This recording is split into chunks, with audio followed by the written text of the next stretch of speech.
Hello students, I am Professor B.S. Ahir. Welcome you in the third lecture of English grammar for today. In this lecture, we will see the labels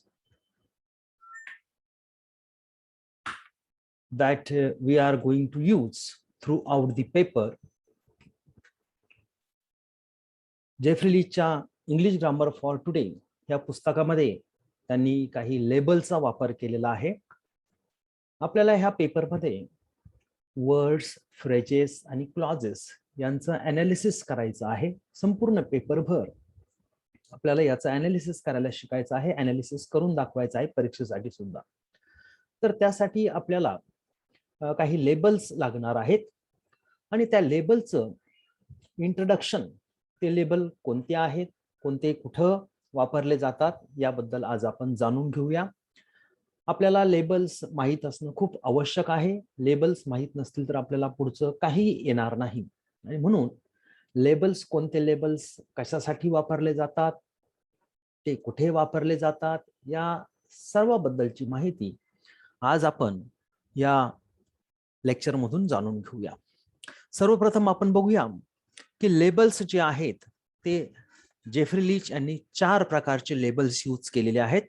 पहिला आहे function labels, दुसरा आहे form labels, तिसरा आहे composite labels आणि त्यानंतर आहे specialised labels.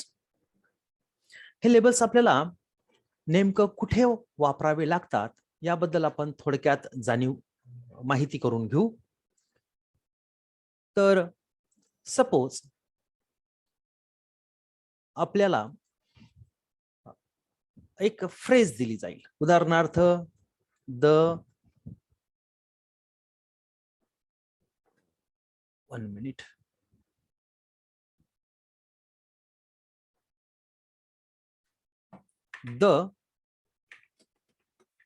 hen. आता ही आपल्याला दिलेली नाउन फ्रेज आहे.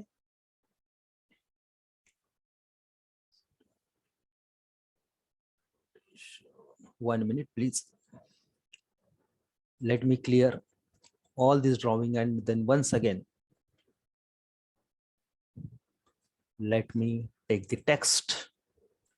For example, आपल्याला द हेन अशी नाउन फ्रेज ॲनालिसिस करण्यासाठी दिलेली आहे. तर आपल्याला काय करावं लागतं, तर ही फ्रेज असल्यामुळे सर्वप्रथम आपल्याला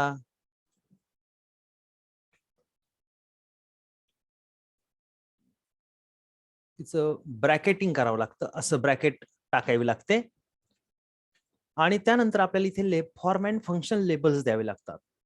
तर फंक्शन लेबल्स जे आहेत ते शब्दांच्या, हा जो वर्ड आहे द, याच्यामध्ये टीच्या डोक्यावर आपल्याला तो लेबल द्यावा लागतो. फॉर एक्झाम्पल इथे येणार आहे आपला मॉडिफायर आणि इथं एचच्या डोक्यावर येणार आहे हेड. इथे हेड का आला, तिथे मॉडिफायर का आला, याचा अभ्यास आपण पुढे करूया. परंतु हे वर डोक्यावर जो एम म्हणजे मॉडिफायर आणि एच म्हणजे हेड, याला फंक्शन लेबल्स म्हणतात. आणि ह्या शब्दांना खाली आपल्याला फॉर्म लेबल द्यावे लागतात. उदाहरणार्थ द हा इथे डिटर्मिनर आपल्याला द्यायचा असतो आणि एच जो आहे तिथे आपल्याला एन द्यायचं असतं. N stands for noun and D stands for determiner. आणि ही जी टोटल आहे, ह्या फ्रेज जी आहे हिला फ्रेज म्हणतात. Phrases are enclosed in round bracket आणि ह्या ब्रॅकेटला पण आपल्याला फॉर्म लेबल आणि फंक्शन लेबल द्यावं लागतं. फॉर एक्झाम्पल ह्या ब्रॅकेटचं फंक्शन लेबल सब्जेक्ट आहे आपण गृहीत धरू, तर इथे आपल्याला यस द्यावा लागेल आणि इथे आपल्याला एनपी म्हणावं लागेल, कारण ही नाउन फ्रेज आहे. तर हा जो यस आहे फ्रेजचा, हा फंक्शन लेबल आहे आणि एनपी जो आहे तो फॉर्म लेबल आहे. तर असे आपल्याला फंक्शन लेबल्स आणि फॉर्म लेबल द्यावे लागतात. त्यानंतर आपल्याला कंपोजिट लेबल्स पण द्यावे लागतात आणि स्पेशलाइज्ड लेबल्स पण काही ठिकाणी, काही केसेसमध्ये द्यावे लागतात.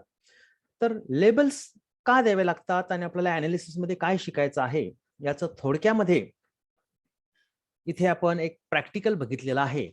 आता आपण नेक्स्ट स्लाइड कडे जाऊया, ज्याच्यामध्ये आपल्याला बघायचं आहे की फंक्शन लेबल्स कुठले आहेत आणि ते कसे दिले जातात.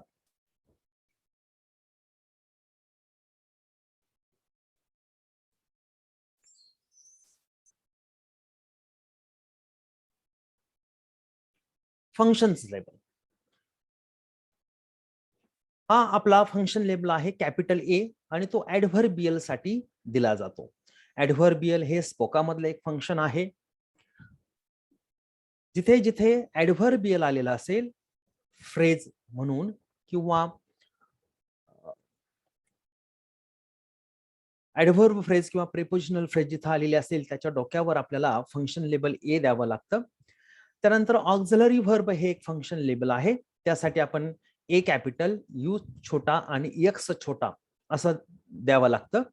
हे जे लेबल्स आहे, ए झालं, ऑक्स झालं, कॅपिटल सी झालं, सीओ झालं, सीएस झालं, हे आपल्याला आशेच्या आशे द्यायचे आहेत, कारण ते सिम्बल्स आहेत, त्यामध्ये आपण चेंज करू शकत नाही.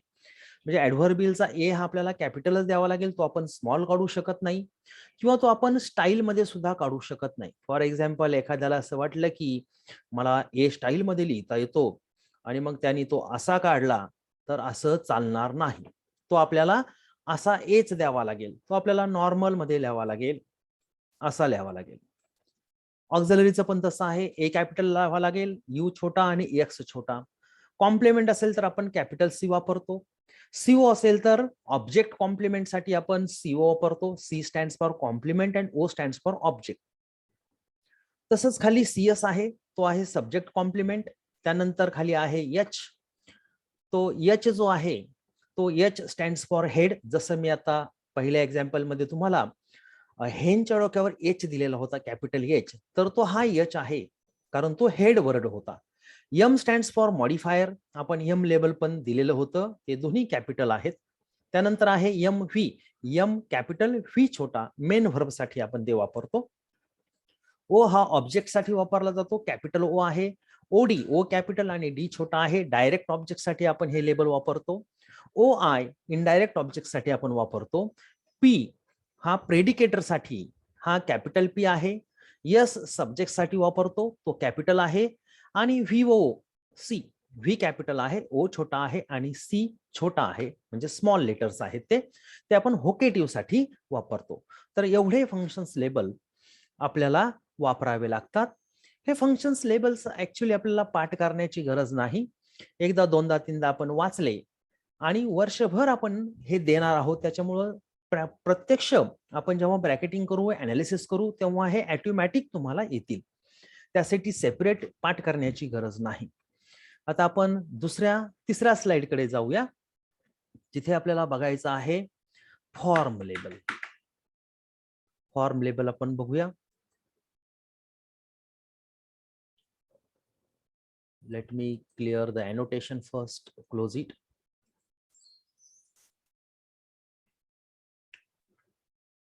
आता आपण फॉर्म लेबल्स कुठले कुठले आपण वर्षभर वापरणार आहोत ते बघणार आहोत. जेफरीच्या इंग्लिश ग्रामर फॉर टुडे पुस्तकामध्ये हे सगळे लेबल्स दिलेले आहेत आणि ह्या लेबल शिवाय आपण काहीही करू शकत नाही. ACL, ए कॅपिटल, सी कॅपिटल आणि एल छोटा, कारण सी कॅपिटल आणि एल छोटा हे क्लॉज साठी लेबल आहे आणि ए हे ऍडव्हर्बियल साठी आहे, म्हणजे याचं कॉम्बिनेशन झालेलं आहे. ACL, ए कॅपिटल, जे छोटा ऍडजेक्टिव्ह साठी आहे. AJP ऍडजेक्टिव्ह फ्रेज साठी आहे. AV ऍडव्हर्ब साठी आहे. AVP म्हणजे ऍडव्हर्ब फ्रेज. CCL म्हणजे कंपॅरेटिव्ह क्लॉज. CJ म्हणजे कंजंक्शन. आता ह्या सीजे मध्ये सी पण छोटा आहे आणि जे पण छोटा आहे, स्मॉल लेटर्स आहेत दोन्ही. तर याचे दोन्ही लेटर्स स्मॉल का आहेत, डिटर्मिनरचा डी स्मॉल का आहे, एनोमेटरचा ई स्मॉल का आहे, त्या नेक्स्ट लेक्चर मध्ये मी तुम्हाला सांगेल. आता फक्त तुम्ही हे लक्षात ठेवा की सीएल हे क्लॉज साठी आहे, जसं मी तुम्हाला पहिलंच लेटर सांगताना, पहिलं लेबल सांगताना सांगितले होतं. जीपी म्हणजे जेनिटिव्ह फ्रेज, हा एक फ्रेजचा प्रकार आहे. इंटरजेक्शन दोन्ही स्मॉल आहेत. MCL, CL stands for clause, त्याचं लेबल आहे सीएल आणि हा एम जो आहे तो मेनचा आहे, मेन क्लॉज. एनसीएल म्हणजे नाऊन क्लॉज. एनपी म्हणजे नाऊन फ्रेज.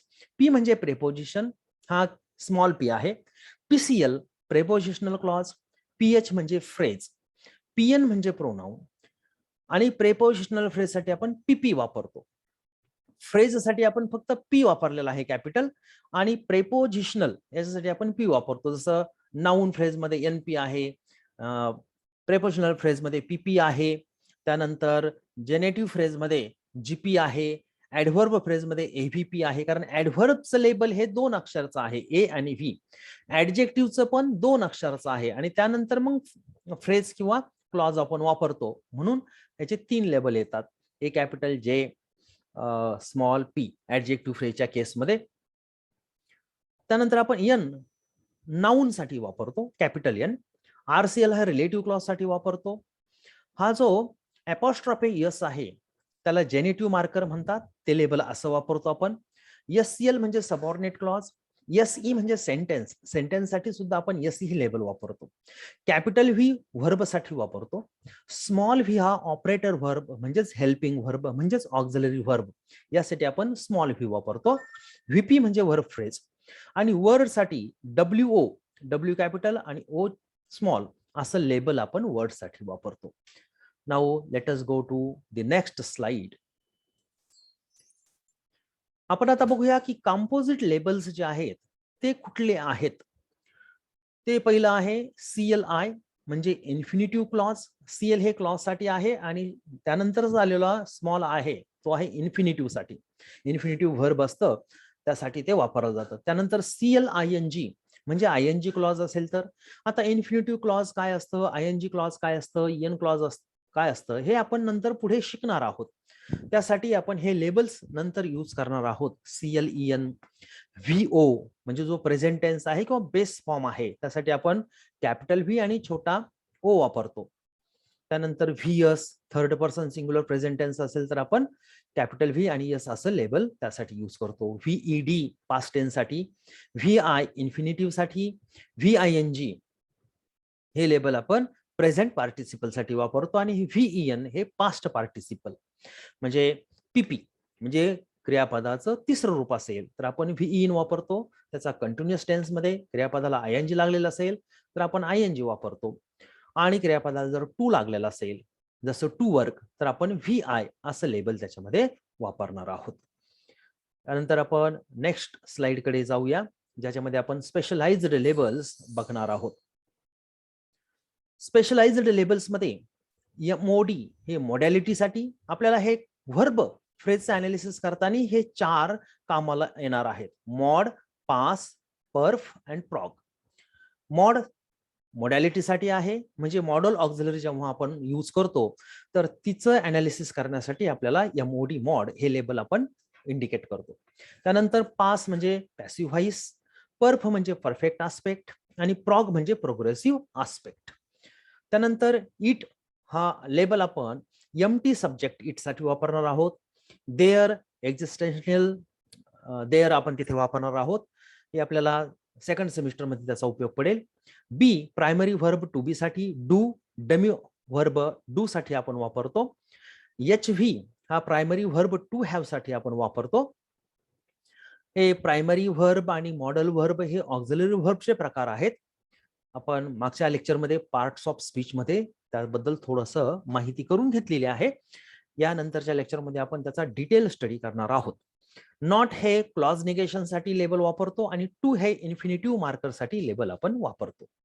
तर असे हे 4 प्रकारचे लेबल्स आपण पूर्ण वर्षभर फ्रेजेसचं, त्यानंतर क्लॉजेसचं, वर्डचं अनालिसिस करण्यासाठी आपण वापरणार आहोत. शब्दांच्या वर आपण जे लेबल देणार आहोत ते फंक्शन लेबल्स आहेत. शब्दांच्या खाली देणारे फॉर्म लेबल आहेत, आणि त्या व्यतिरिक्त आपल्याकडे कंपोजिट लेबल्स आणि स्पेशलाइज्ड लेबल्स ही आपल्याला वापरावे लागतात. यापैकी काही जे आहेत स्पेशलाइज्ड लेबल्स मध्ये, काही लेबल्स हे फंक्शन लेबल्स आहेत आणि काही लेबल्स हे फॉर्म लेबल आहेत. तर कुठले फंक्शन लेबल्स आहेत आणि कुठले फॉर्म लेबल्स आहेत हे आपण नंतर अभ्यासणार आहोत. आपण ज्यावेळेस प्रत्यक्ष अनालिसिस करू त्यावेळेस ते मी तुम्हाला सांगत जाईल. यानंतर आपल्याला ब्रॅकेट्स यूज केलेले आहेत अनालिसिस करण्यासाठी. त्याचा वापर कसा केला जातो आणि कोणती ब्रॅकेट कशासाठी वापरली जाते याबद्दल आपण आता प्रथम जाणून घेऊया. तर ब्रॅकेटिंग आपल्याला एकूण 6 प्रकारच्या ब्रॅकेट्स जेफ्री लीचने आणि त्याच्या को ऑथरनी पुस्तकांमध्ये वापरलेले आहेत. पहिली जी ब्रॅकेट आहे ती आहे स्क्वेअर ब्रॅकेट. ती अशी चौकोनासारखी केली जाते. ती कशासाठी वापरतात? तर अराउंड क्लॉजेस. क्लॉज साठी ही ब्रॅकेट वापरली जाते. जिथे क्लॉज असेल ते क्लॉज आपल्याला हे स्क्वेअर ब्रॅकेट मध्ये एनक्लोज करायचं आहे. So clauses are enclosed in square brackets. त्यानंतर आहे राऊंड ब्रॅकेट. ही राऊंड ब्रॅकेट जी आहे ती आपल्याला फ्रेजेसच्या भोवती वापरावी लागते. त्यानंतर आहे आपल्याकडे हायफन. हे सेपरेट वर्ड कॉन्स्टिट्यून्स दाखवण्यासाठी, म्हणजे दोन शब्द वेगवेगळे दाखवण्यासाठी आपण हा हायफनचा वापर करतो. फॉर एक्झाम्पल वर्किंग शब्द असेल तर मग त्यामध्ये वर्क आणि आयएनजी असे दोन कॉन्स्टिट्युएंट्स आहेत आणि मग हे दोन सेपरेट करण्यासाठी आपण काय करतो तर त्यासाठी आपण हायफनचा वापर करणार आहोत. समजा दे आर.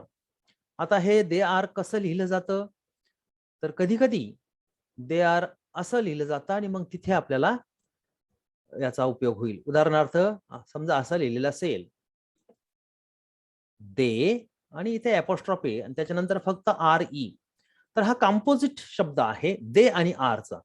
तर याचा आपण सेपरेट केल्यानंतर काय होईल? दे THEY आणि आर.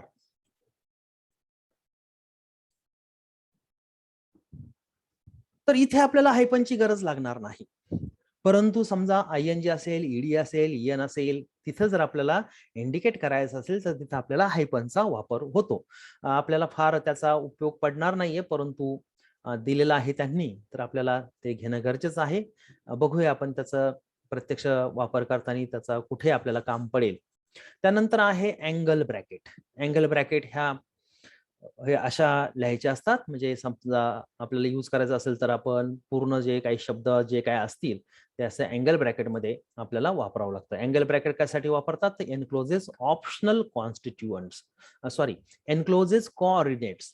जिथे जिथे कोऑर्डिनेटिंग कंजंक्शन वापरून सेंटेन्सेस, वर्ड्स, फ्रेजेस किंवा word phrases, clause phrases, clause word असं जिथे कोऑर्डिनेशन झालेलं असेल ते इंडिकेट करण्यासाठी आपल्याला अँगल ब्रॅकेट वापरावी लागते. त्यानंतर आहे कर्ली ब्रॅकेट. कर्ली ब्रॅकेट हे ऑप्शनल कॉन्स्टिट्युएंट्स जिथं असतील त्यासाठी आपण कर्ली ब्रॅकेट वापरतो. कर्ली ऑप्शनल कॉन्स्टिट्युएंट्स म्हणजे जे कंपल्सरी नाहीत ते असे काही जे घटक असतील ते घटक इंडिकेट करण्यासाठी आपण कर्ली ब्रॅकेटचा वापर करतो. प्रत्यक्षात अनालिसिस करत असताना आपल्याला कर्ली ब्रॅकेट्स कुठेही वापरायला लागत नाहीत, परंतु त्याचं एक्सप्लेनेशन देत असताना जेफ्री लिचनी कर्ली ब्रॅकेटचा वापर केलेला आहे. जिथे तो कॉन्स्टिट्युएंट्स किंवा तो इलेमेंट्स कंपल्सरी नसेल, तो ऑप्शनल असेल तर तो कर्ली ब्रॅकेटमध्ये पुस्तकात दिलेला आहे. तर त्याचा अर्थ आपल्याला समजावा म्हणून ती ब्रॅकेट आपण इथे घेतलेली आहे. आणि त्यानंतर आहे लिंक.